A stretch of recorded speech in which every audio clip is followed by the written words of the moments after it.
Hola, mi nombre es Ricardo Mendoza. Tengo 68 años y durante 42 de ellos fui anciano de las Testemuñas de Jehová aquí en Valencia. Si me ven así, con estas arrugas marcadas por el dolor y estos ojos cansados, tal vez no crean que una vez fui considerado un pilar espiritual en mi congregación. Los hermanos me respetaban, me buscaban para consejos, confiaban en mí como si fuera un representante directo de Dios en la tierra. Qué ironía tan amarga, porque hoy esos mismos hermanos cruzan la calle cuando me ven venir, y mi propia familia me trata como si fuera un muerto viviente. La historia que voy a contarles no es fácil de narrar, queridos oyentes. Es la historia de cómo una organización que dice representar el amor de Dios puede convertirse en la máquina más despiadada para destruir familias. Es la historia de cómo perdí a mi esposa Carmen, a mis 3 hijos, a mis 7 nietos y a cada persona que alguna vez consideré importante en mi vida, todo en un solo día, un día que cambió mi existencia para siempre. Era marzo del año pasado cuando todo comenzó a desmoronarse. Yo había nacido en 1955 en un pequeño pueblo cerca de Albacete, en una familia católica tradicional. Mi padre trabajaba en el campo y mi madre cuidaba de nosotros 5 hermanos. Éramos pobres, pero felices, o al menos eso creía yo entonces. Cuando tenía 21 años, 2 jóvenes elegantes tocaron la puerta de nuestra humilde casa. Se presentaron como testigos de Jehová y me ofrecieron estudiar la Biblia gratuitamente. Algo en sus palabras me cautivó inmediatamente. Aquellos 2 jóvenes, hermano Esteban y hermano Miguel, tenían una seguridad al hablar que jamás había visto antes. Citaban versículos de memoria, explicaban profecías complicadas con una simplicidad que me asombraba y sobre todo, me prometían algo que mi corazón joven ansiaba desesperadamente: la certeza absoluta de estar en la verdad. En mi familia católica siempre había dudas, preguntas sin respuesta, tradiciones que parecían vacías. Pero estos hombres me ofrecían respuestas claras para todo. Los estudios bíblicos se convirtieron en el centro de mi semana. Cada martes a las 6 de la tarde nos reuníamos en el pequeño comedor de mi casa. Mi madre preparaba café y unas galletas caseras, aunque al principio veía con desconfianza a aquellos visitantes que llenaban la cabeza de su hijo con ideas extrañas. Pero yo estaba fascinado. Por primera vez en mi vida sentía que entendía el propósito de la existencia, que tenía acceso a conocimientos secretos que el resto del mundo ignoraba. El hermano Esteban era un hombre de unos 40 años, delgado, con bigote bien recortado y siempre vestido con trajes oscuros impecables. Hablaba con una autoridad que me intimidaba y me atraía al mismo tiempo.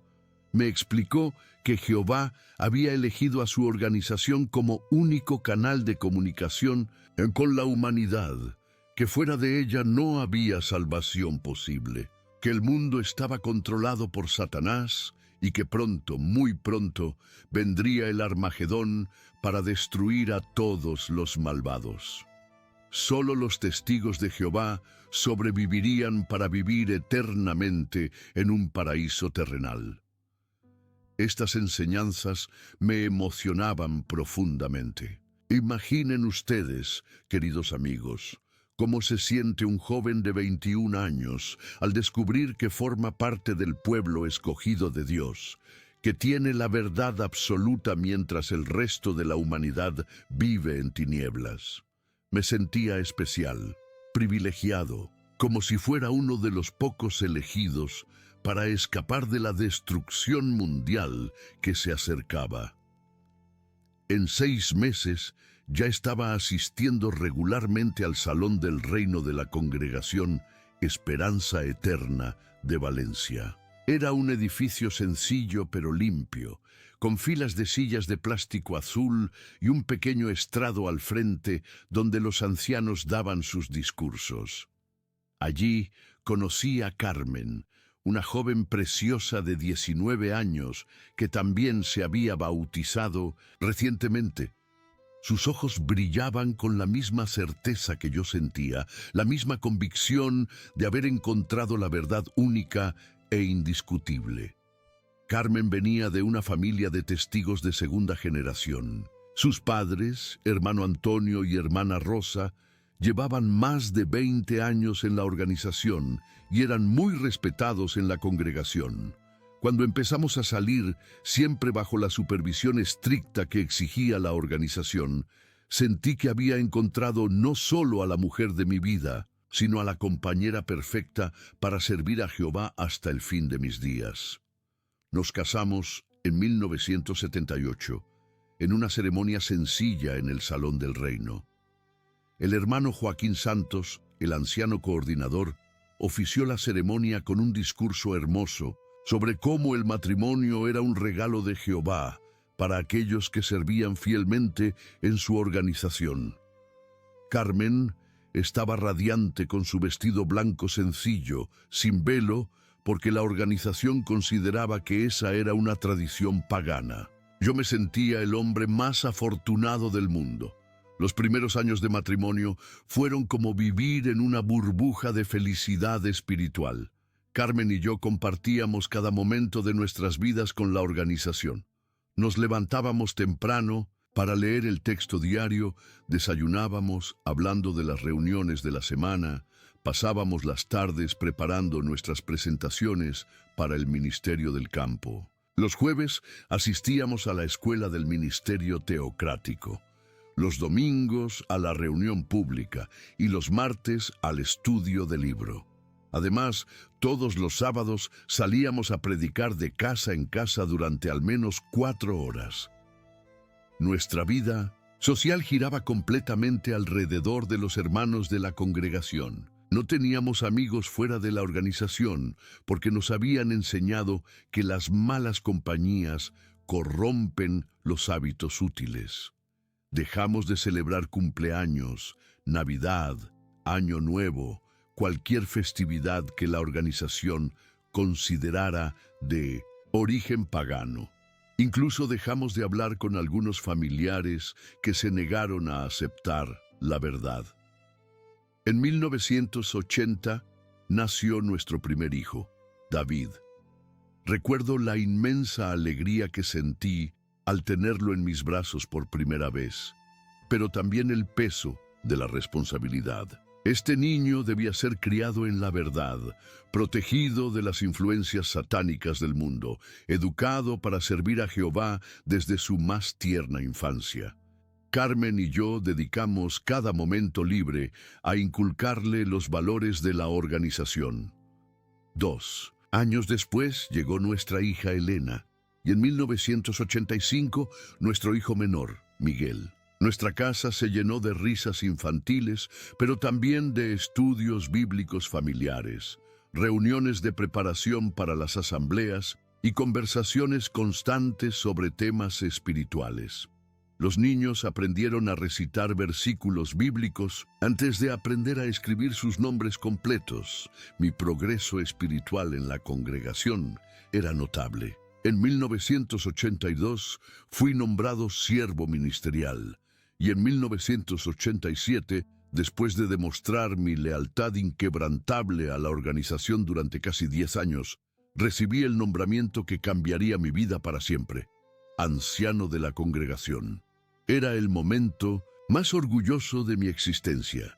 El hermano Santos me llamó a su oficina después de la reunión del jueves.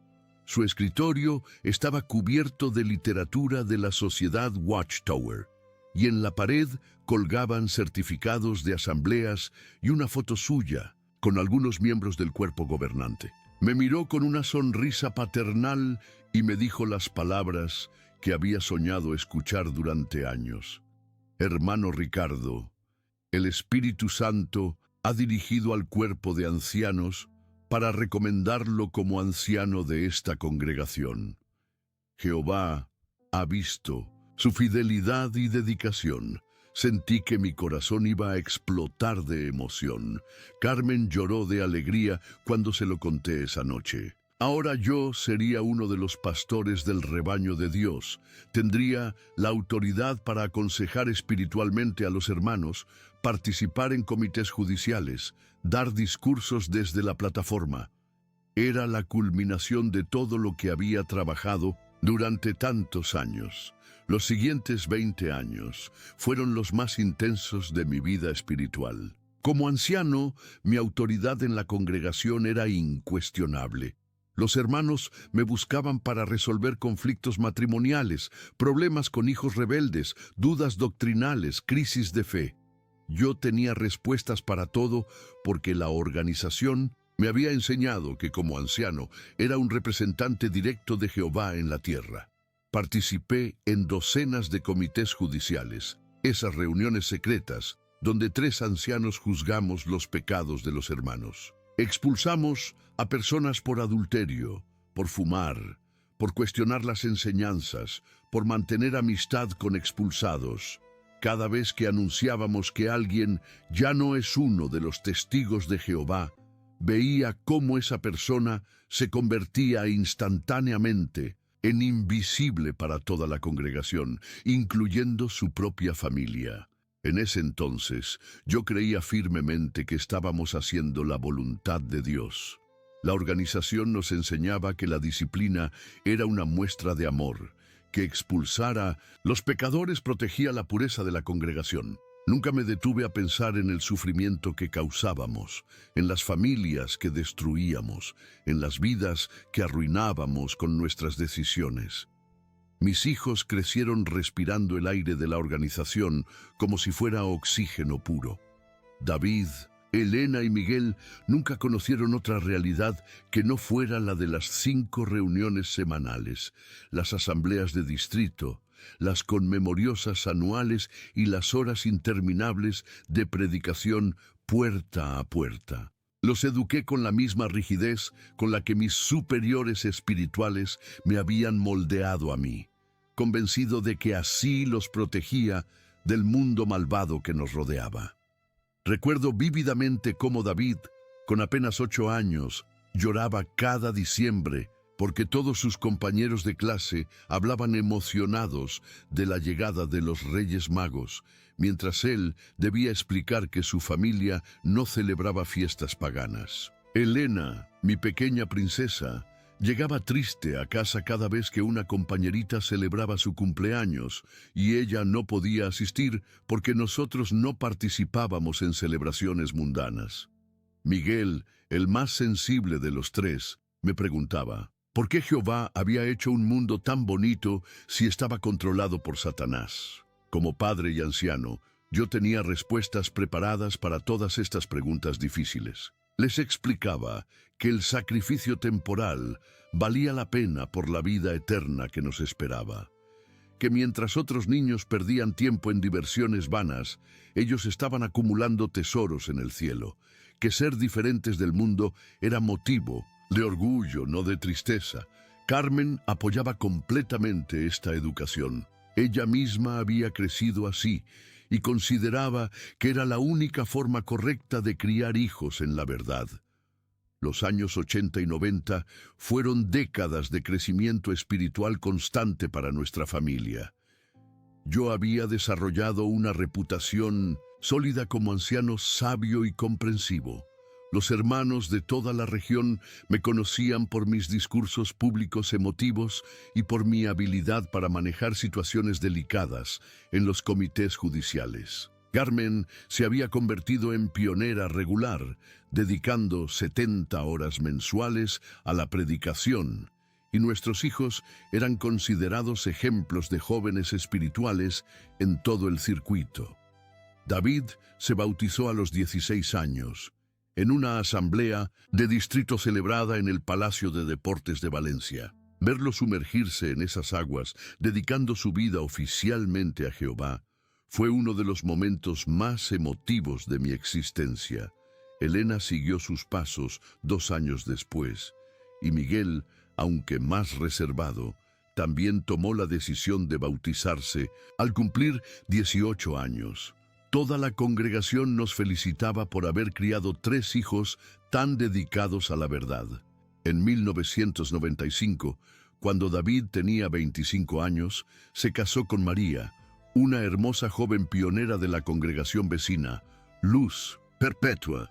La boda fue una celebración hermosa dentro de los parámetros permitidos por la organización. Elena se casó 3 años después con Javier, un siervo ministerial prometedor, y en el año 2001, Miguel contrajo matrimonio con Lucía, una joven que había conocido durante una asamblea de circuito. Mis 3 hijos habían encontrado parejas dentro de la verdad, tal como Carmen y yo habíamos orado durante tantos años. Los nietos comenzaron a llegar poco después. David y María nos dieron 2 varones preciosos, Alejandro y Daniel. Elena y Javier tuvieron 3 hijas, Carmen, Sofía y Paula. Miguel y Lucía completaron la familia con 2 pequeños, Ricardo Jr. y Ana. 7 nietos que llenaron nuestras vidas de alegría indescriptible. Carmen y yo nos sentíamos los abuelos más bendecidos del mundo. Todas las reuniones familiares giraban en torno a actividades espirituales, estudios bíblicos familiares, preparación para asambleas, revisión de las publicaciones más recientes de la Sociedad Watchtower. Durante más de 30 años como anciano, participé en cientos de comités judiciales. Algunos casos me marcaron profundamente, aunque en aquel momento no entendía por qué sentía esa incomodidad extraña en el pecho. Recuerdo especialmente el caso de la hermana Mercedes, una mujer de 50 años que había sido violada por su jefe en el trabajo. Cuando vino a pedirnos consejo, nosotros 3 ancianos la interrogamos durante horas sobre los detalles más íntimos del ataque. Queríamos asegurarnos de que ella no había hecho nada para provocar la agresión. Al final decidimos que, aunque había sido víctima, debía compartir parte de la responsabilidad por haber trabajado sola con un hombre en horario nocturno. Otro caso que me perturbó fue el del hermano Francisco, un hombre de 40 años, casado con la hermana Teresa. Francisco había confesado que mantenía una relación sentimental con otro hermano de una congregación cercana. Nosotros, como ancianos, teníamos que determinar si había habido actos sexuales o solo sentimientos románticos. Las preguntas que le hicimos durante el comité judicial fueron tan invasivas y humillantes que Francisco salió de la sala llorando como un niño. Lo expulsamos por homosexualidad y su esposa se vio obligada a divorciarse de él para mantener su posición en la congregación. El caso que más me inquietó fue el de una familia completa que fue expulsada por cuestionar la doctrina de 1914. El hermano Antonio Ruiz era un hombre estudioso que había descubierto inconsistencias históricas en las publicaciones de la sociedad. Cuando compartió sus hallazgos con otros hermanos, varios ancianos, lo reportamos al cuerpo de ancianos por sembrar dudas. El comité judicial duró 3 sesiones largas e intensas. Antonio presentó documentos, fechas, evidencia histórica que contradecía las enseñanzas oficiales. Pero nosotros teníamos órdenes claras. La organización no se equivoca, y quien la cuestiona debe ser silenciado. Expulsamos a Antonio, a su esposa María y a sus 2 hijos adolescentes. Toda la congregación los evitó inmediatamente. Sus propios padres, hermanos fieles desde hacía décadas, dejaron de hablarles. Vi cómo esa familia se desintegró completamente en cuestión de semanas. Antonio perdió su trabajo porque trabajaba para otro hermano de la congregación. María cayó en una depresión profunda. Sus hijos tuvieron que cambiar de instituto porque los jóvenes testigos de su clase los trataban como apestados. Pero yo seguía creyendo que estábamos haciendo lo correcto. La organización nos enseñaba que estos casos dolorosos eran necesarios para mantener la pureza doctrinal, que Jehová Requería lealtad absoluta, sin excepciones. Que cuestionar a la organización era equivalente a cuestionar a Dios mismo. Así que enterré mis dudas en lo más profundo de mi conciencia y continué funcionando como el anciano leal y obediente que todos esperaban que fuera. En 2010, cuando cumplí 55 años, la organización me otorgó un reconocimiento especial por mis 30 años de servicio como anciano. El hermano Gabriel Torres, superintendente de circuito, pronunció un discurso hermoso sobre mi dedicación ejemplar. Carmen lloraba de orgullo en la primera fila, y mis hijos me miraban como si fuera su héroe personal. Ese momento debería haber sido la cumbre de mi carrera espiritual, pero algo dentro de mí había comenzado a cambiar. Las dudas que había reprimido durante décadas empezaron a emerger como plantas silvestres después de la lluvia. Pequeñas, preguntas que nacían en mi mente durante las oraciones, inquietudes que aparecían mientras preparaba mis discursos, incomodidades que sentía cada vez que participaba en un comité judicial. Comencé a notar patrones perturbadores en las decisiones que tomábamos como cuerpo de ancianos. Siempre protegíamos la reputación de la organización por encima del bienestar de las personas. Siempre castigábamos a quienes hacían preguntas incómodas. Siempre exigíamos obediencia ciega, incluso cuando las instrucciones parecían ir contra el sentido común más básico. El punto de inflexión llegó en 2018, cuando mi nieto Alejandro, hijo de David, cumplió 16 años y comenzó a hacer preguntas difíciles sobre algunas doctrinas. Era un joven brillante, curioso, con una mente inquisitiva que me recordaba a mí mismo cuando era joven. Durante una cena familiar, Alejandro me preguntó por qué la organización había cambiado tantas veces su interpretación sobre la generación que vería el fin del mundo. Me preguntó por qué, si éramos la única religión verdadera, había tantas personas buenas y espirituales en otras religiones. Me preguntó por qué teníamos que cortar toda comunicación con familiares que habían sido expulsados, cuando la Biblia hablaba constantemente del perdón y la misericordia. Esas preguntas me golpearon como rayos en medio de una tormenta.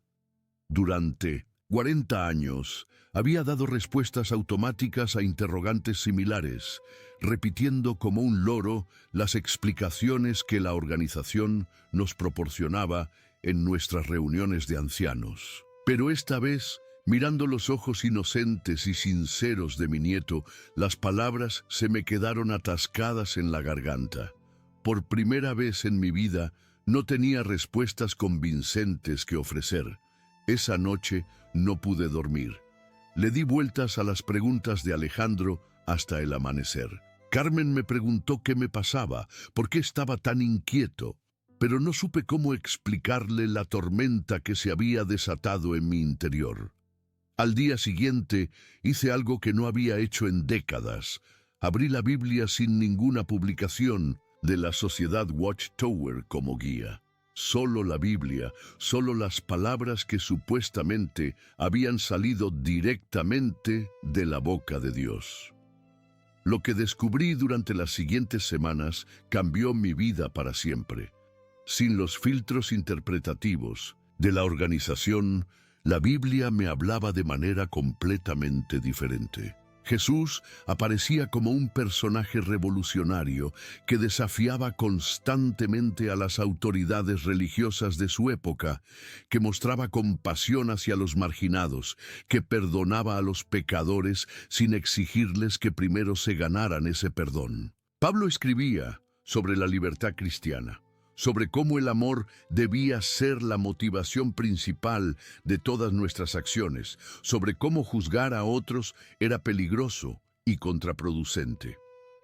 Estas revelaciones me dejaron en un estado de shock profundo. Durante 4 décadas había defendido prácticas que ahora me parecían completamente contrarias al espíritu del cristianismo auténtico. Había participado en la destrucción de familias en nombre de la pureza doctrinal. Había silenciado voces disidentes en nombre de la unidad organizacional. Había causado sufrimiento a personas inocentes en nombre del amor de Dios. Queridos amigos que me escuchan, llegado a este punto de mi historia, quiero detenerme un momento para conectar con ustedes desde el corazón. Sé que algunos de ustedes pueden estar pasando por situaciones similares, cuestionando creencias que durante años les dieron sentido y propósito. Sé que puede ser aterrador descubrir que lo que creíamos verdad absoluta tal vez no sea tan absoluto después de todo. Si ustedes están atravesando esa crisis, quiero que sepan que no están solos, que hay luz al final del túnel, que es posible reconstruir la fe sobre cimientos más sólidos que el miedo y la culpa. No olviden darle like a este relato si los está tocando de alguna manera y suscríbanse al canal para seguir acompañándome en esta travesía. En los comentarios, cuéntenme si alguna vez han sentido que las instituciones religiosas los han decepcionado o si tienen preguntas sobre cómo superar crisis de fe. Sus historias son importantes para mí y tal vez juntos podamos encontrar respuestas que nos sanen a todos. La crisis espiritual que se había desatado en mi interior durante esas semanas de lectura bíblica independiente me llevó a tomar una decisión que cambiaría mi vida para siempre. Decidí compartir mis descubrimientos con Carmen, mi compañera de toda la vida, la mujer que había caminado a mi lado durante 4 décadas de servicio a Jehová. Pensé que ella, que también había dedicado su existencia entera a la organización, podría entender mis inquietudes y quizás incluso acompañarme en esta búsqueda de respuestas más auténticas. Una noche de octubre del año pasado, después de que termináramos de preparar la reunión del libro de congregación para el jueves siguiente, me armé de valor y le dije que necesitaba hablar con ella sobre algo muy importante. Carmen dejó sus publicaciones sobre la mesa del comedor, me miró con esos ojos dulces que me habían enamorado cuando éramos jóvenes y me preguntó qué me preocupaba. Yo respiré profundo y comencé a contarle sobre las preguntas de Alejandro, sobre mi lectura independiente de la Biblia, sobre las dudas que habían comenzado a surgir en mi corazón respecto a algunas prácticas de la organización. Esperaba encontrar comprensión, tal vez incluso complicidad en sus ojos. Después de todo, Carmen había sido testigo silenciosa de muchas de las injusticias que yo había presenciado como anciano. Ella había visto familias destrozadas por decisiones arbitrarias de comités judiciales. Había consolado a mujeres cuyos maridos habían sido expulsados por cuestionamientos doctrinales menores. Había llorado en privado por jóvenes que habían abandonado la organización y habían sido cortados completamente de sus familias. Pensé que ella también habría desarrollado sus propias dudas durante todos esos años. Pero la reacción de Carmen fue completamente opuesta a lo que yo esperaba. A medida que yo hablaba, vi cómo su rostro se endurecía, cómo sus ojos se llenaban de una mezcla de horror y decepción que jamás había visto en ellos. Cuando terminé de explicarle mis inquietudes, ella permaneció en silencio durante varios minutos que me parecieron eternos. Finalmente, con una voz que sonaba extrañamente fría y distante, me dijo las palabras que comenzaron a resquebrajar los cimientos de nuestro matrimonio. Ricardo, lo que me estás diciendo suena a apostasía. Suena como si Satanás estuviera usando las preguntas inocentes de nuestro nieto para sembrar dudas en tu corazón y alejar tu mente de la verdad. Como tu esposa, no puedo ser cómplice de estos pensamientos peligrosos. Creo que deberías hablar con los hermanos del cuerpo de ancianos antes de que estas ideas te lleven por un camino sin retorno. Sus palabras me cayeron como cubetadas de Agua helada. Esta no era la Carmen que yo conocía, la mujer que me había acompañado en noches de desvelo cuando los niños estaban enfermos, la compañera que había llorado conmigo cuando perdimos a nuestros padres, la esposa que había celebrado cada uno de mis logros espirituales como si fueran suyos propios. Esta era una desconocida que hablaba con el vocabulario programado de la organización, que veía apostasía donde yo veía búsqueda sincera de la verdad. Durante las siguientes semanas, el ambiente en nuestra casa se volvió tenso y extraño. Carmen comenzó a tratarme con una frialdad calculada, como si fuera un enfermo contagioso del que había que mantenerse a distancia prudencial. Dejó de preguntarme sobre mis preparaciones para las reuniones. Ya no comentábamos juntos los artículos de la Atalaya como habíamos hecho durante décadas. Nuestras conversaciones se limitaron a asuntos domésticos básicos, intercambios corteses pero vacíos de la intimidad emocional que siempre había caracterizado nuestro matrimonio. Pero lo que más me dolía era la forma en que Carmen comenzó a monitorear mis actividades.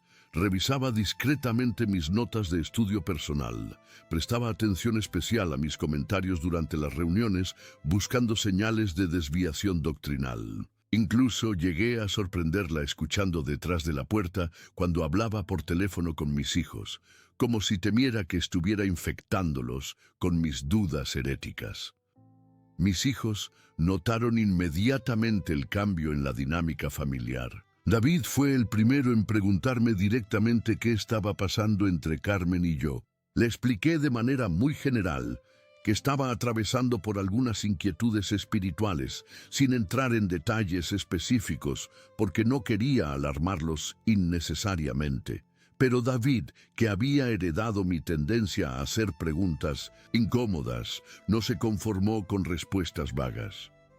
Me presionó para que fuera más específico, y finalmente terminé compartiéndole algunas de mis dudas sobre la práctica del ostracismo y la rigidez doctrinal de la organización. La reacción de David fue similar a la de Carmen, aunque más explosiva. Se levantó de la silla donde estaba sentado y me gritó que no podía creer lo que estaba escuchando de la boca del hombre que había sido su héroe espiritual durante toda la vida. Me dijo que sonaba como un apóstata, que estaba decepcionado de mí, que esperaba que recuperara el juicio antes de que fuera demasiado tarde.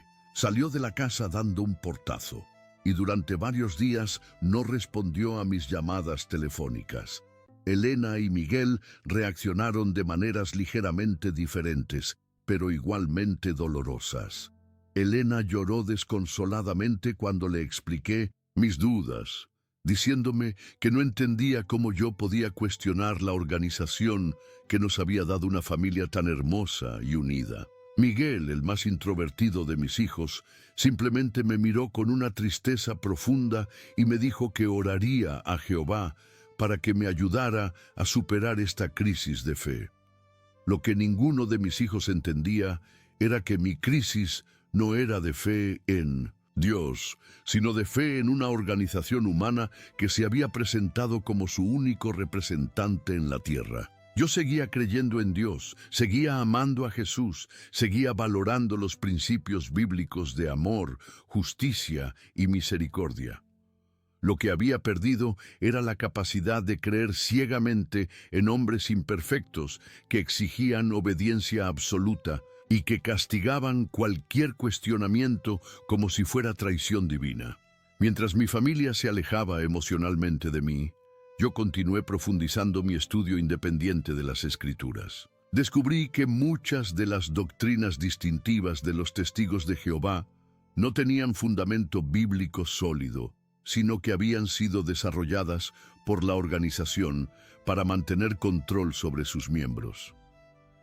La doctrina de 1914, que era central para nuestras creencias sobre el tiempo del fin, estaba basada en cálculos cronológicos que habían sido modificados múltiples veces cuando las predicciones fallaron. La prohibición absoluta de las transfusiones sanguíneas había causado muertes innecesarias de hermanos fieles, incluidos niños que no tenían capacidad de tomar esa decisión por sí mismos.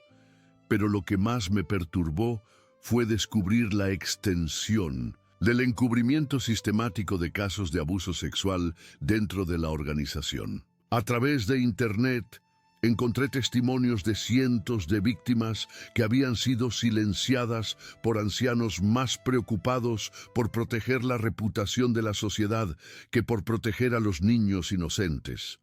Casos documentados de abusadores que habían sido trasladados discretamente a otras congregaciones donde podían continuar victimizando a menores sin que las nuevas comunidades supieran su historial. Recordé entonces varios casos que había manejado durante mis años como anciano, situaciones que en aquel momento había interpretado como excepciones aisladas, pero que ahora entendía como parte de un patrón sistemático de encubrimiento. La hermana Patricia, que había venido a reportar que su padrastro, un siervo ministerial, abusaba de ella desde los 12 años. Nosotros habíamos exigido 2 testigos para proceder con la acusación, algo imposible de conseguir en casos de abuso sexual que típicamente ocurren en privado.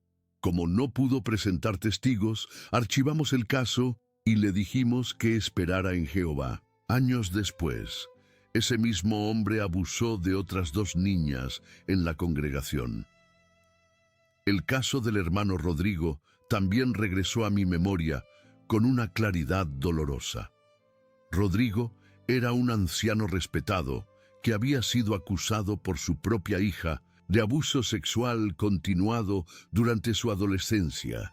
Cuando ella, ya adulta y casada, finalmente tuvo el valor de denunciarlo, nosotros decidimos que había pasado demasiado tiempo y que no teníamos evidencia suficiente para tomar acción disciplinaria. Rodrigo continuó sirviendo como anciano durante 5 años más, hasta que otra víctima se presentó con acusaciones similares. Solo entonces lo removimos discretamente de su posición, pero sin anuncio público ni explicación a la congregación. Estos recuerdos me llenaron de una culpa abrumadora. Yo había sido cómplice de un sistema que protegía a depredadores y silenciaba a sus víctimas.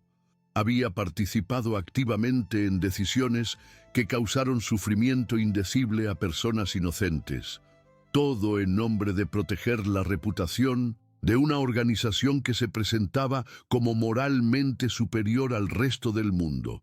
La hipocresía me resultaba insoportable. Decidí que no podía continuar fingiendo que nada había cambiado.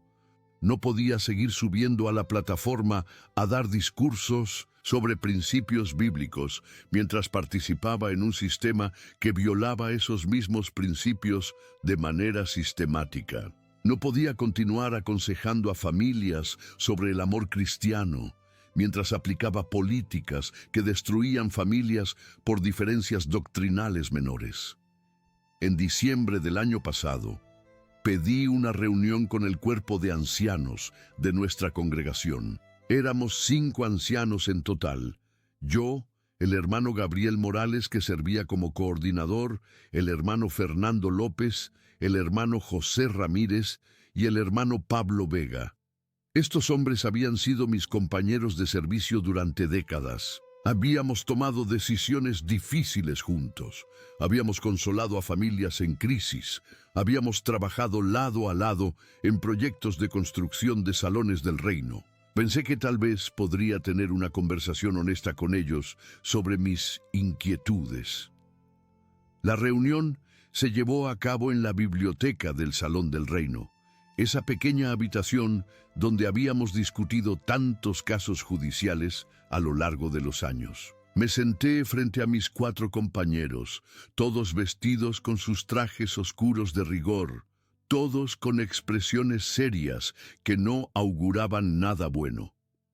El hermano Morales abrió la reunión con una oración, pidiendo a Jehová que nos diera sabiduría para manejar el asunto que me había llevado a solicitar esa conversación.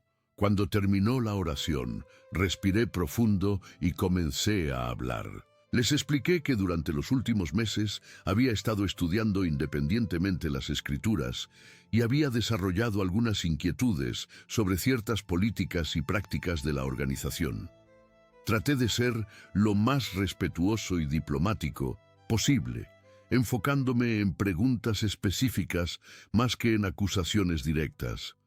Les pregunté si ellos también habían notado inconsistencias entre algunos de nuestros procedimientos y los principios bíblicos de amor y misericordia. Les pregunté si no les parecía problemático que nuestra práctica del ostracismo fuera más severa que las instrucciones bíblicas sobre disciplina cristiana. A medida que yo hablaba, pude ver cómo las expresiones de mis compañeros se endurecían progresivamente. El hermano López comenzó a tamborlear nerviosamente los dedos sobre la mesa. El hermano Ramírez me miraba con una mezcla de incredulidad y decepción. El hermano Vega mantenía los ojos fijos en sus manos, como si no pudiera soportar mirarme directamente. Y el hermano Morales, nuestro coordinador, desarrolló esa expresión de seriedad glacial que había visto tantas veces cuando enfrentábamos a hermanos acusados de apostasía. Cuando terminé de explicar mis inquietudes, el silencio en la habitación se volvió opresivo.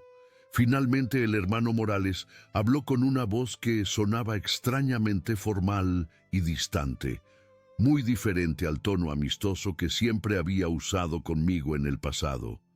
Me dijo que lo que acababa de escuchar era muy preocupante, que mis comentarios mostraban una actitud peligrosa de independencia espiritual que podría llevarme por el camino de la apostasía. Me recordó que la organización de Jehová era perfecta, aunque los hombres que la servían fueran imperfectos, y que cuestionar las políticas establecidas por el esclavo fiel y discreto era equivalente a cuestionar a Jehová mismo.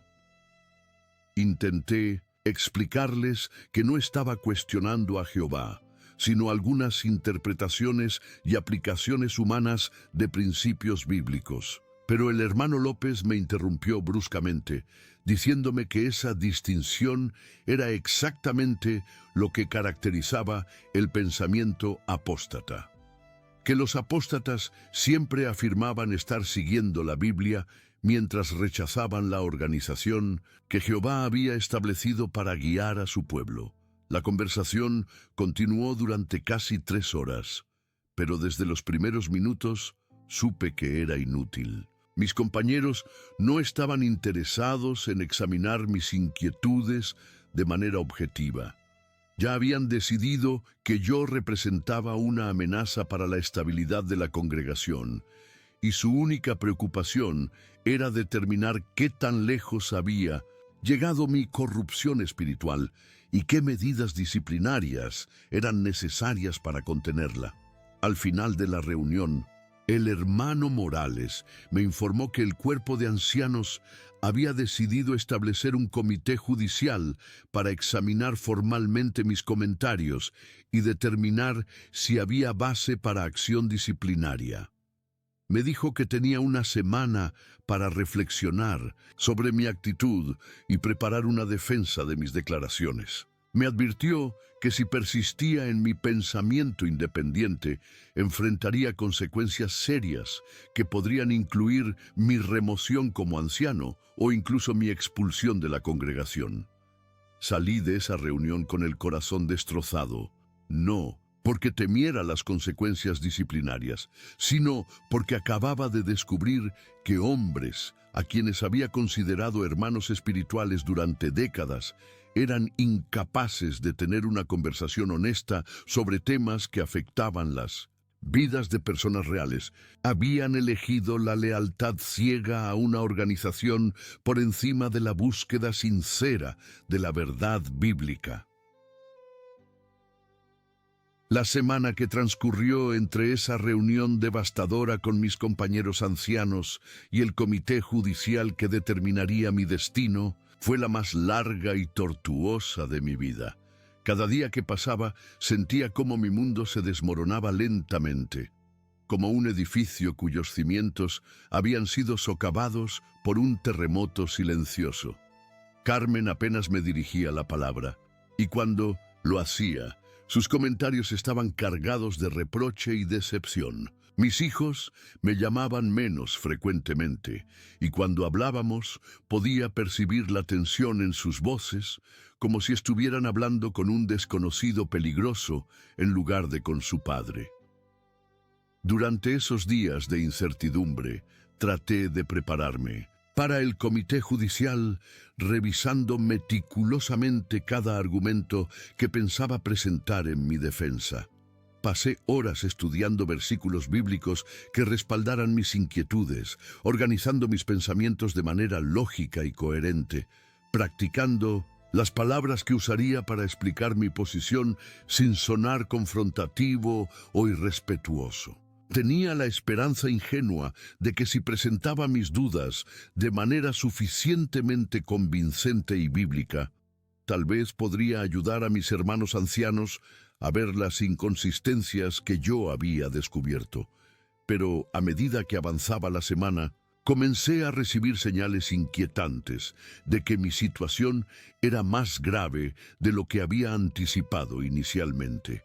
El hermano Tomás Rivera, un anciano de la congregación Esperanza Renovada, que había sido mi amigo durante más de 20 años, me llamó una tarde para decirme que había escuchado rumores sobre mi situación espiritual y que estaba muy preocupado por mí. Su tono de voz era extraño, distante, como si estuviera hablando con alguien que ya había cruzado una línea invisible e irreversible.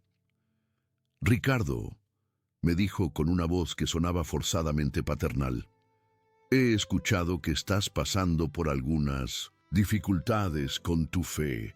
Quiero que sepas que todos estamos orando por ti, esperando que Jehová te ayude a recuperar el juicio espiritual que siempre has demostrado durante tantos años de servicio fiel». Sus palabras sonaban como un epitafio prematuro, como si ya hubiera decidido que yo era un caso perdido, que merecía más lástima que respeto.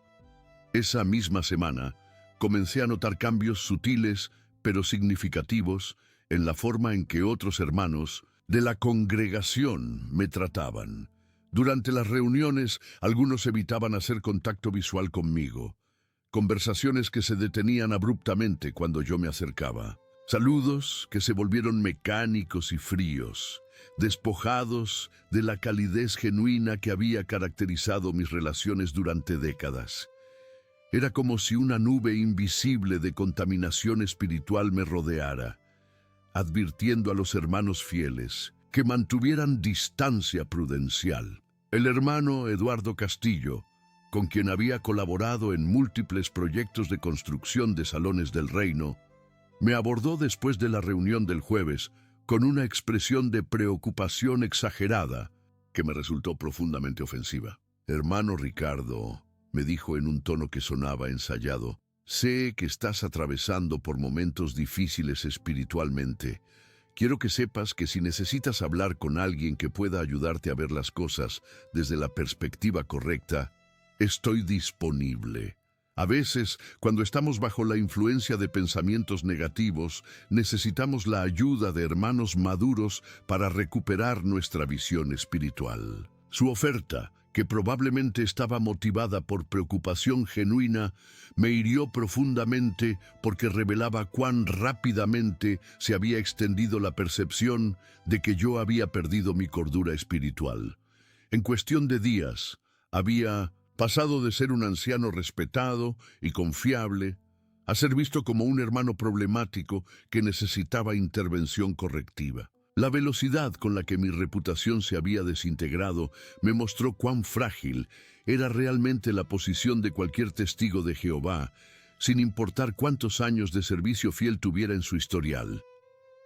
Carmen, mientras tanto, había comenzado a comportarse de manera cada vez más extraña y distante. Dejó de preparar mis comidas favoritas, algo que había hecho religiosamente durante 40 años de matrimonio. Ya no me preguntaba sobre mi día ni compartía detalles sobre el suyo. Nuestras conversaciones se limitaron a intercambios prácticos sobre facturas que pagar, citas médicas que programar, reparaciones domésticas que necesitaban atención. Era como si hubiera construido una pared emocional invisible entre nosotros, protegiéndose de la contaminación espiritual que yo aparentemente representaba. Una noche, mientras cenábamos en silencio, intenté iniciar una conversación sobre nuestros planes para el fin de semana siguiente. Carmen me respondió con monosílabos cortantes, manteniendo los ojos fijos en su plato como si mi presencia la incomodara. Finalmente, reuní el valor para preguntarle directamente qué estaba pensando, qué sentía sobre todo lo que estaba sucediendo entre nosotros. Ella levantó la vista, me miró con una expresión que mezclaba tristeza y algo que parecía disgusto, y me dijo palabras que se grabaron en mi memoria como hierro al rojo vivo. Ricardo, durante 40 años pensé que estaba casada con un hombre espiritualmente maduro que amaba a Jehová por encima de todo. Ahora descubro que estoy casada con alguien que está dispuesto a destruir nuestra familia entera por el orgullo de mantener sus propias ideas por encima de la organización de Dios. No sé quién eres realmente, pero no eres el hombre con quien me casé. Sus palabras me golpearon con la fuerza de un martillo contra el pecho. Esta mujer, que había compartido mi cama durante 4 décadas, que había criado a mis hijos, que había llorado conmigo en momentos de dolor y celebrado conmigo en momentos de alegría, ahora me veía como un extraño peligroso. La organización había logrado en cuestión de semanas lo que parecía imposible. Había convertido a mi esposa en una desconocida que me miraba con sospecha y reproché. El domingo anterior al comité judicial, decidí que sería apropiado hablar individualmente con cada uno de mis hijos para explicarles mi perspectiva antes de que se enteraran oficialmente de las acciones disciplinarias que probablemente se tomarían contra mí. Llamé primero a David, mi hijo mayor, esperando que su madurez y su propia experiencia como padre le permitieran entender al menos parcialmente mi posición. David accedió a reunirse conmigo en un café cerca de su casa, pero desde el momento en que se sentó frente a mí, pude ver que su actitud era defensiva y hostil. Había heredado mi complexión robusta y mis ojos oscuros, pero esa tarde me miraba con una frialdad que nunca había visto en su rostro. Le expliqué cuidadosamente mis inquietudes sobre ciertas políticas organizacionales, enfocándome especialmente en casos específicos donde había visto familias destrozadas por aplicaciones rígidas de reglas que parecían contradecir el espíritu misericordioso del cristianismo. David me escuchó en silencio durante varios minutos, pero pude ver cómo su expresión se endurecía progresivamente. Cuando terminé de hablar, él se inclinó hacia adelante, me miró directamente a los ojos y me respondió con una voz cargada de decepción y enojo. Papá, durante toda mi vida te he admirado como el hombre más espiritual que conocía. Tú me enseñaste a respetar la organización de Jehová, a confiar en la sabiduría del esclavo fiel y discreto, a obedecer incluso cuando no entendiera completamente las razones detrás de ciertas decisiones. Ahora vienes a decirme que todo eso era mentira, que tú sabes mejor que la organización que Jehová ha establecido para guiar a su pueblo. Te das cuenta de que lo que estás haciendo no solo te afecta a ti, sino que está destruyendo a toda nuestra familia. Traté de explicarle que no estaba rechazando a Dios ni a la Biblia, sino simplemente cuestionando algunas interpretaciones y aplicaciones humanas que me parecían problemáticas. Pero David rechazó mis distinciones como sofismas, peligrosos para él, como para la mayoría de los testigos de Jehová. Cuestionar cualquier aspecto de las enseñanzas o políticas organizacionales era equivalente a rebelión contra Dios mismo. Mi conversación con Elena fue igualmente dolorosa, aunque de una manera diferente. Ella lloró durante casi toda la reunión, diciéndome repetidamente que no entendía cómo yo podía hacer esto a nuestra familia. Papá, me decía entre sollozos, ¿no te das cuenta de que si te expulsan, no vamos a poder hablar contigo nunca más? ¿No te importa perdernos para siempre por mantener tus dudas? ¿No puedes simplemente confiar en Jehová y dejar que Él se encargue de arreglar cualquier problema que creas que existe en la organización? Sus lágrimas me destrozaron el corazón, porque pude ver que ella realmente creía que yo estaba eligiendo voluntariamente alejarme de mi familia por capricho o orgullo. No podía entender que mi crisis no era una elección, sino el resultado inevitable de descubrimientos que habían hecho imposible para mí continuar fingiendo que no sabía lo que sabía. No podía explicarle que mantener mi integridad personal era precisamente lo que me había llevado a esa situación dolorosa. Miguel, mi hijo menor, reaccionó de manera más silenciosa pero no menos hiriente. Cuando terminé de explicarle mi situación, él simplemente me miró con una tristeza profunda y me dijo que oraría por mí, esperando que Jehová me ayudara a superar lo que él obviamente consideraba una crisis temporal de fe. Su respuesta educada pero distante me dolió más que las lágrimas de Elena o la ira de David, porque revelaba que él ya me había categorizado mentalmente como alguien que había perdido el contacto con la realidad espiritual. El lunes por la noche, víspera del comité judicial, intenté tener una última conversación sincera con Carmen sobre lo que podríamos enfrentar como pareja si las cosas salían mal. Ella me escuchó en silencio, mientras yo le explicaba que independientemente de lo que decidieran los ancianos, mi amor por ella y por nuestros hijos nunca cambiaría. Que incluso si me expulsaban de la congregación, yo seguiría siendo el mismo hombre que había compartido su vida durante 40 años. Carmen me miró con una expresión que mezclaba pena y determinación, y me respondió con palabras que me helaron la sangre. Ricardo, si mañana te expulsan de la congregación, yo voy a obedecer las instrucciones de la organización sin importar lo que sienta personalmente. No puedo permitir que mis emociones me impidan hacer lo que Jehová requiere de mí. Espero que entiendas que cualquier cosa que pase mañana será resultado de las decisiones que tú has tomado, no de las mías. Esa noche no pude dormir. Me quedé despierto hasta el amanecer, reflexionando sobre los 40 años que había dedicado a servir a una organización que ahora estaba preparándose para destruir mi vida por el crimen de hacer preguntas incómodas. Pensé en todos los sacrificios que Carmen y yo habíamos hecho, las vacaciones que no tomamos para poder asistir a asambleas, los trabajos mejor pagados que rechazamos porque interferían con las reuniones, las amistades que perdimos porque no compartían nuestras creencias, los sueños que abandonamos porque no encajaban con las expectativas organizacionales. Recordé las Navidades que no celebramos para no contaminar a nuestros hijos con tradiciones paganas. Los cumpleaños ignorados para mantener nuestra separación del mundo. Las transfusiones sanguíneas rechazadas incluso cuando significaban riesgo de vida. Las carreras universitarias desalentadas porque se consideraban distracciones de las actividades espirituales.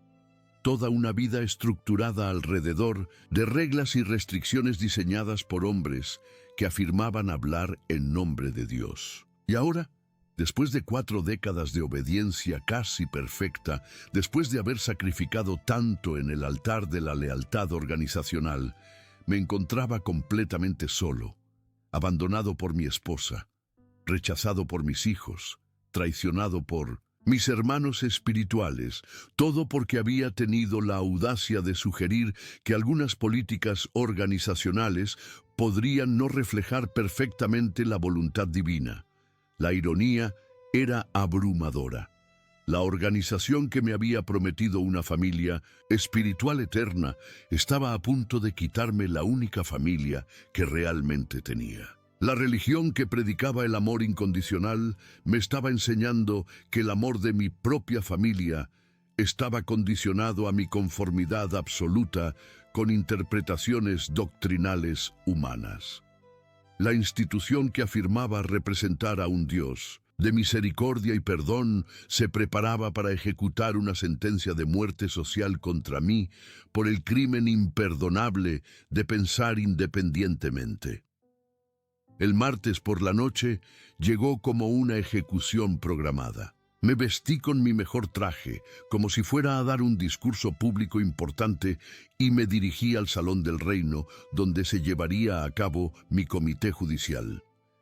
El edificio que había sido mi segundo hogar durante décadas, ahora me parecía extraño y amenazante, como si hubiera sido transformado en un tribunal donde se juzgarían no solo mis palabras, sino mi derecho a existir dentro de la única comunidad que había conocido como adulto. Entré al Salón del Reino esa noche con las piernas temblorosas, pero con la cabeza en alto. Había tomado la decisión de mantener mi dignidad sin importar lo que sucediera durante las siguientes horas. El comité judicial estaba formado por 3 ancianos de congregaciones vecinas para evitar conflictos de interés. El hermano Alfonso Herrera, de la congregación Nueva Luz, el hermano Manuel Vázquez, de Reino Eterno, y el hermano Santiago Prieto, de Salvación Celestial. Eran hombres que me conocían superficialmente, pero con quienes nunca había desarrollado relaciones personales profundas, lo cual supuestamente garantizaría su objetividad en el proceso. El hermano Herrera, un hombre calvo de unos 60 años, con lentes gruesos, actuó como presidente del comité. Me recibió con una cortesía fría y profesional, como si fuera un extraño que requería un servicio administrativo desagradable. Los 3 ancianos se sentaron detrás de una mesa rectangular, con sus Biblias, cuadernos y literatura organizacional desplegados ante ellos como arsenal intelectual. Yo me senté solo frente a ellos, en una silla que parecía haber sido colocada estratégicamente para hacerme sentir pequeño e intimidado. La reunión comenzó con una oración ofrecida por el hermano Vázquez, pidiendo a Jehová que los guiara para tomar decisiones sabias que honraran su nombre y protegieran la pureza de la congregación. Mientras él oraba, yo mantuve los ojos abiertos y observé los rostros de mis jueces. No vi compasión ni preocupación genuina en sus expresiones, sino la determinación fría de hombres que ya habían decidido mi destino antes de escuchar una sola palabra de mi defensa. Cuando terminó la oración, el hermano Herrera abrió un folder que contenía lo que parecían ser notas detalladas sobre mi caso. Me explicó que habían recibido informes preocupantes sobre comentarios apóstatas que yo había hecho tanto en privado como en reuniones con otros ancianos. Me informó que tenían la responsabilidad de determinar si mis declaraciones constituían apostasía, una ofensa que podría resultar en mi expulsión inmediata de la organización. Durante las siguientes 3 horas, fui sometido a un interrogatorio que fue más parecido a una inquisición medieval que a una conversación pastoral con hermanos cristianos preocupados por mi bienestar espiritual. Me hicieron preguntas específicas sobre cada duda que había expresado, exigiendo que defendiera cada cuestionamiento como si fuera un crimen contra la humanidad. Me pidieron que explicara exactamente qué había leído, con quién había hablado, qué sitios web había visitado, qué literatura había consultado fuera de las publicaciones oficiales de la organización.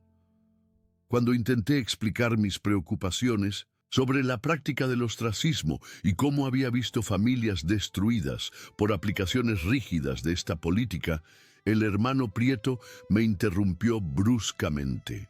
«Hermano Ricardo», me dijo con una voz que sonaba más a fiscal acusador que a pastor preocupado, ¿Está usted sugiriendo que la Organización de Jehová ha estado aplicando incorrectamente principios bíblicos durante décadas?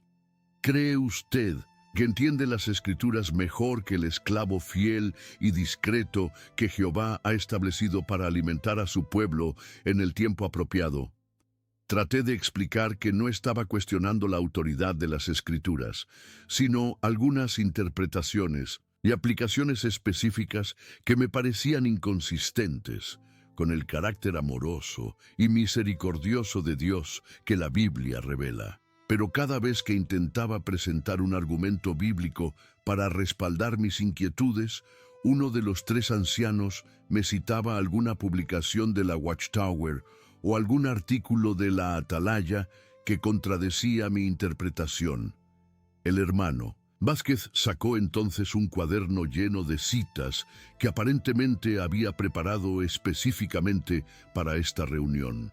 Me leyó pasaje tras pasaje de literatura organizacional que establecía la autoridad absoluta del cuerpo gobernante para interpretar las Escrituras en nombre de todos los testigos de Jehová. Me recordó que la organización había sido establecida por Jehová mismo como su único canal de comunicación con la humanidad, y que cuestionar sus enseñanzas era equivalente a cuestionar a Dios directamente. Hermano Ricardo, me dijo con una voz que intentaba sonar paternal, pero que me sonaba condescendiente, usted ha servido como anciano durante muchos años. Conoce la importancia de la unidad doctrinal en la organización de Jehová. Sabe que no podemos permitir que pensamientos independientes contaminen la pureza de las enseñanzas que hemos recibido del esclavo fiel y discreto. Está dispuesto a rechazar públicamente las dudas que ha expresado y reafirmar su lealtad absoluta a la organización. En ese momento, enfrenté la decisión más importante de mi vida adulta. Podía mentir, fingir arrepentimiento, retractarme de todo lo que había dicho y probablemente mantener mi posición como anciano y preservar mi relación con mi familia. O podía mantener mi integridad personal, ser honesto sobre lo que había descubierto durante mis estudios independientes y aceptar las consecuencias devastadoras que esa honestidad traería a mi vida. Miré a los tres hombres que me juzgaban y vi en sus ojos la misma rigidez doctrinal que había caracterizado mi propia mentalidad durante décadas. Vi hombres que habían entregado su capacidad de pensar independientemente a cambio de la seguridad que proporcionaba la conformidad absoluta. Vi personas que preferían la comodidad de la certeza artificial por encima de la incomodidad de las preguntas auténticas, y en ese momento supe que no podía convertirme nuevamente en lo que ellos representaban. Hermanos, les dije con una voz que sorprendentemente sonó más firme de lo que me sentía internamente. Aprecio su preocupación por mi bienestar espiritual, pero no puedo en buena conciencia retractarme de preguntas que considero válidas y bíblicamente fundamentadas. No estoy rechazando a Dios ni a las Escrituras. Estoy simplemente sugiriendo que algunas políticas organizacionales podrían beneficiarse de reexaminación a la luz de principios bíblicos más amplios de amor, misericordia y perdón. El silencio que siguió a mis palabras fue ensordecedor. Los tres ancianos intercambiaron miradas significativas, como si hubieran recibido la confirmación que esperaban de mi condición espiritual irremediable. El hermano Herrera cerró su cuaderno de notas con un sonido seco que resonó en la habitación como un martillo judicial. «Hermano Ricardo», me dijo con una finalidad que me heló la sangre, «es evidente que usted ha desarrollado una actitud apóstata hacia la organización de Jehová. Su negativa a aceptar corrección y su persistencia en promover pensamientos independientes nos deja sin otra opción que recomendar su expulsión de la congregación». Esta decisión será comunicada al cuerpo de ancianos de su congregación y anunciada públicamente el próximo jueves durante la reunión de congregación. Salí de esa habitación sabiendo que mi vida, tal como la había conocido durante 40 años, había llegado a su fin. Pero extrañamente, junto con el dolor y la tristeza, sentí algo que no había experimentado en mucho tiempo.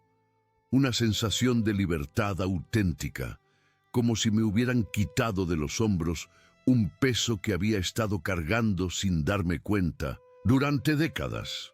El jueves siguiente, tal como habían prometido, se hizo el anuncio que me convirtió oficialmente en invisible para todos los testigos de Jehová que había conocido durante mi vida adulta. Ricardo Mendoza ya no es uno de los testigos de Jehová, declaró el hermano Morales desde la plataforma, con una voz monótona que hacía que mi expulsión sonara como un trámite administrativo rutinario. En los días que siguieron al anuncio, mi teléfono dejó de sonar. Las personas que habían sido mis amigos durante décadas comenzaron a cruzar la calle cuando me veían venir. Los hermanos con quienes había colaborado en proyectos de construcción durante años actuaban como si fuera invisible cuando nos encontrábamos en lugares públicos.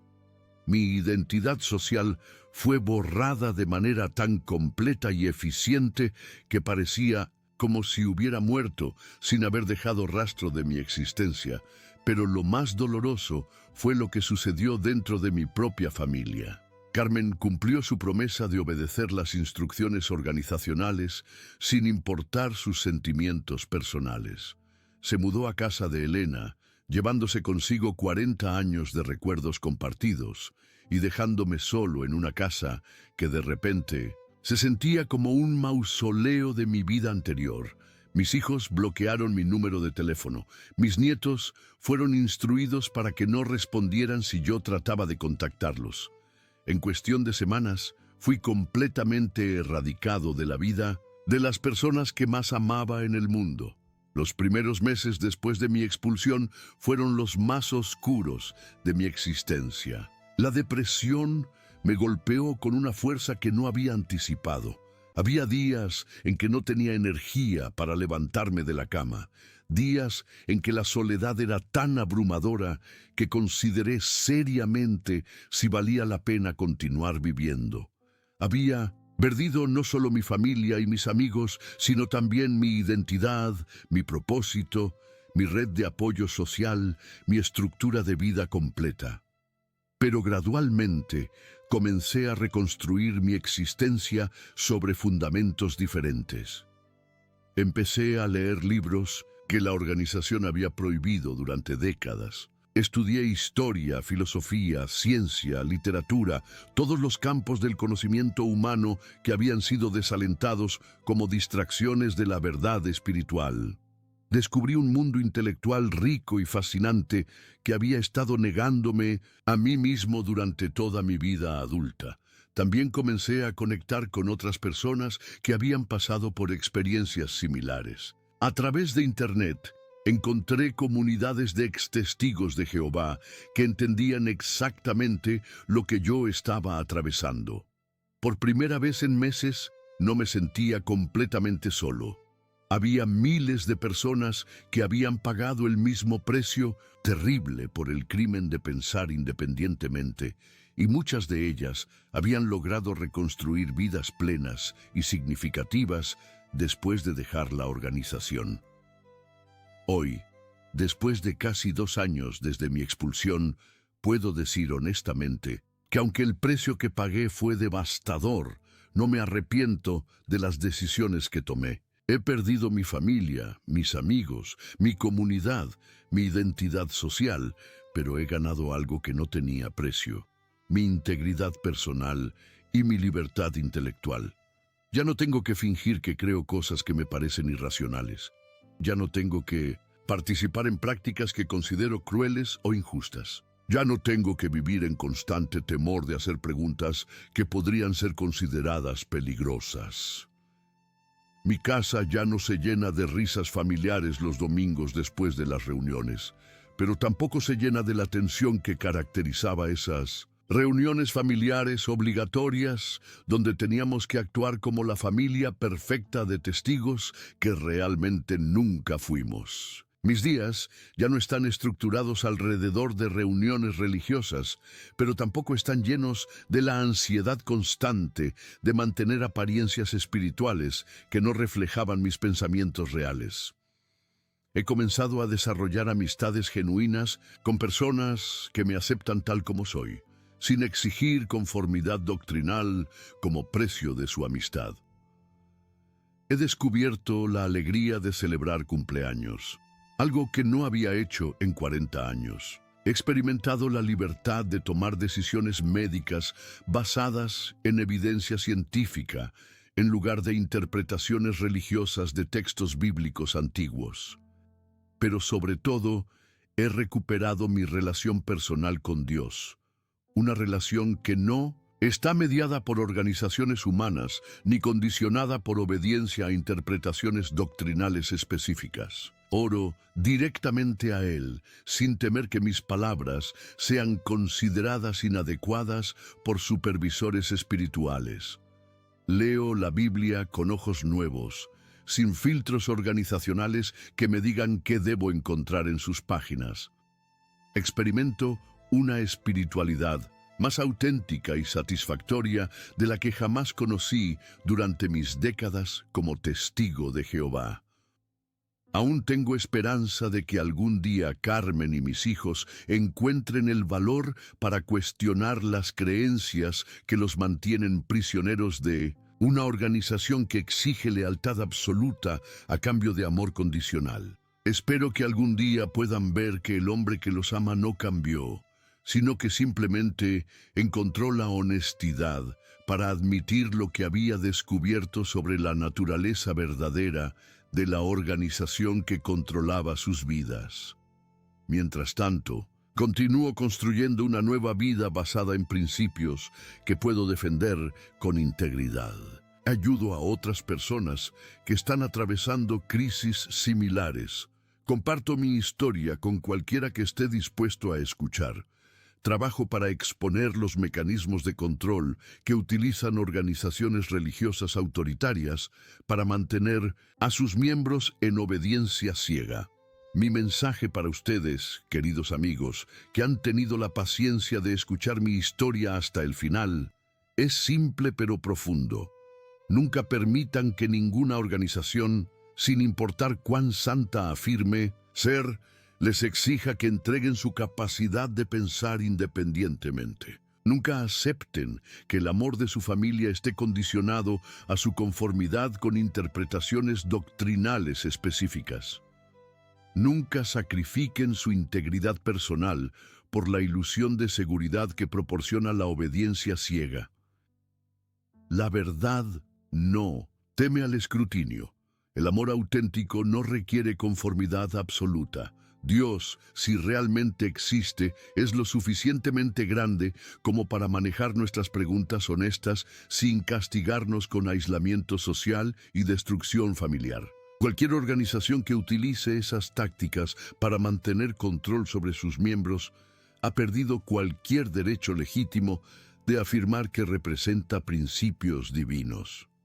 Si ustedes están pasando por situaciones similares, si tienen familiares o amigos atrapados en organizaciones religiosas controladoras, si sienten que sus propias creencias están siendo cuestionadas por descubrimientos incómodos, sepan que no están solos. Hay comunidades enteras de personas que entienden su dolor, que han recorrido caminos similares, que están dispuestas a ofrecer apoyo y comprensión sin exigir conformidad a cambio. Manténganse fieles a su propia conciencia, incluso cuando esa fidelidad les cueste todo lo que consideran importante. Hagan preguntas difíciles, incluso cuando esas preguntas los lleven por caminos que nunca imaginaron recorrer. Busquen la verdad donde quiera que los lleve, incluso cuando esa búsqueda destruya las certezas cómodas que han estructurado sus vidas durante años. La libertad auténtica siempre vale cualquier precio que tengamos que pagar por ella. La integridad personal es más valiosa que la aprobación social, y la verdad, por más dolorosa que sea inicialmente, siempre nos liberta de maneras que la conformidad ciega nunca puede lograr. Por favor, no olviden suscribirse a este canal si mi historia los ha tocado de alguna manera. Compartan sus propias experiencias en los comentarios, porque cada testimonio de superación puede ser la luz que alguien más necesita para encontrar su propio camino hacia la libertad. Juntos podemos crear una comunidad de apoyo para todos aquellos que han pagado el precio terrible, pero necesario, de mantener su honestidad en un mundo que a menudo premia la conformidad por encima de la integridad. Gracias por acompañarme en este viaje doloroso pero liberador. Hasta la próxima historia, manténganse firmes en su búsqueda de la verdad auténtica.